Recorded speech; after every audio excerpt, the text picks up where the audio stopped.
બેન કઈક હોય તો આપો ને. એ ભાઈ મારી પાસે કઈ નથી. એમ હું કરો, આપો ને કઈક. અરે મમ્મી કહેતા હતા હો કે ગરીબ માણસની સેવા કરીએ ને તો આપણું સારું થાય. બેન આપો ને કઈક. લવ ભાઈ, આ મારી પાસે 500 રૂપિયા છે. આમાંથી તમારે જેટલાનું ખાવું હોય એટલાનું ખાય ને બીજા પૈસા મને પાછા આપી દેજો. હા બેન. હું આયા જ ઉભી હો, મને આ પાછા આપી દેજો. હા બેન. એને મને 500 રૂપિયા આપ્યા, પણ મારું પેટ તો ભરેલું છે. મારી પાસે 200 રૂપિયા પડ્યા, એ આમાં નાખ દો ને હું એમ કહી દે 300 રૂપિયાનું મેં ખાધું.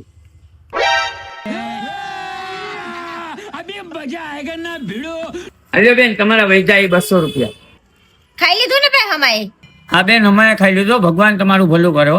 જોયું ભાઈ, જે સારું કામ કરે ને એને હારે હંમેશા સારું જ થાય. હા બેન, એ વાત તમારી સાચી હો. જોયું ને ભાઈ, મારી 500 ની નોટ ખોટી હતી, કેટલા દિવસથી હાલતી નથી. તમારું પેટ ભરાઈ ગયું અને મારી 500 ની નોટ હાલી ગઈ.